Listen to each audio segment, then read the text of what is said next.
Hello, this is Gary at Jack Raven Bushcraft. Thank you for watching our video. This week I'm going to make birch oil.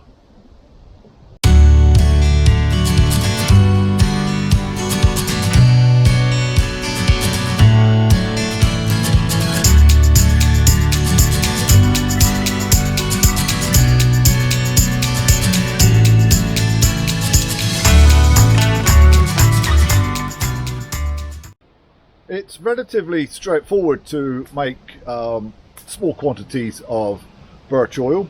You don't need much at all. So what I've got is one tin, so just standard 400 gram soup can, that kind of thing. Got a slightly larger tin. This one has a hole in the bottom, so right in the middle, and I've also got a hole in the top, and then I have birch bark. So I've collected up a couple of poo bags full, essentially. So one of the things that I nearly always have with me when I'm out wandering and around and about are dog poo bags. So yeah, I just kind of filled up a couple of bags. The other thing you'll need, a fire. So what I'm going to do is dig a small hole next to the fire, and I'm going to bury this can, so it's going to be completely buried in the ground. And then I'm going to dig the hole deep enough so I can get about something like a quarter of this can buried as well. And obviously I've got to shove all of the birch bark into here. I have jammed the birch bark in there pretty tightly, actually, so that is pretty much full with bark.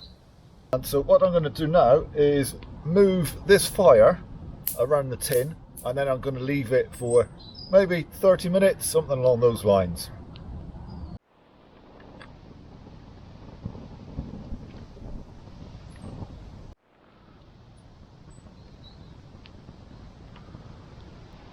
I'm going to use my digging stick and carefully start to move all of this from around the tin,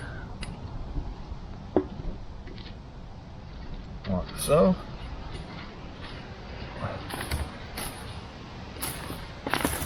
I'm going to move that out of the way so I don't put my hand on it by mistake and get burnt.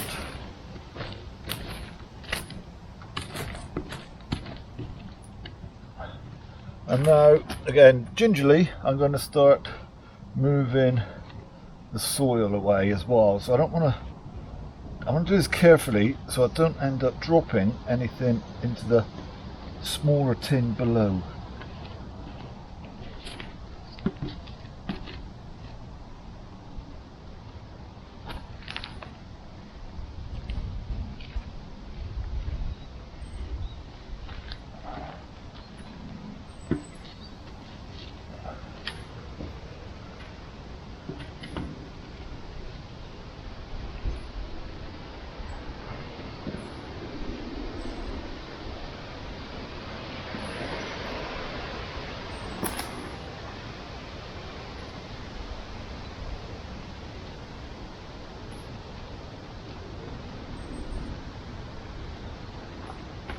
So, just gonna lift the tin up.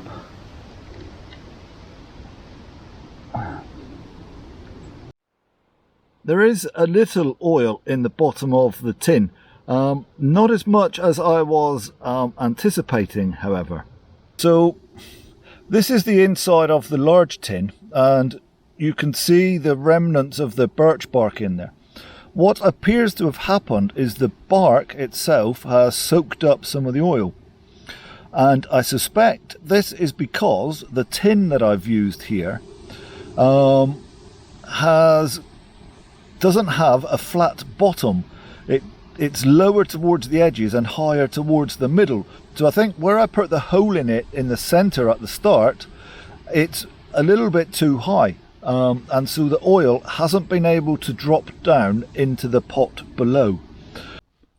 I have pushed the bottom of the tin out to make it rounded, so it's kind of like a dome shape on the underside now. So hopefully the oil will now run downwards and through the hole into the collecting tin.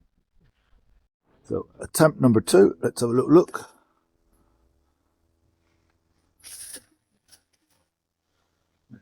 So there is, I'm going to guess there's probably about maybe 5 or 6 millimeters in the bottom of the tin. So I'm going to try to very carefully extract that now without getting any mud into it. I've taken it out of the tin and just put it in a little bottle so we could see what's going on. But there is the birch oil. In terms of uses, this I could use to put, for instance, on my axe handle, that kind of thing. I could use it to treat perhaps the leather sheath on my knife.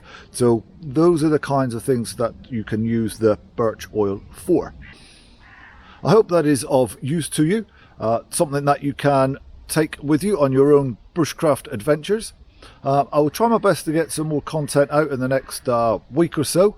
You can make sure you don't miss out on that by subscribing either to our blog or our YouTube channel, either of which are Jack Raven Bushcraft. Until then, take care.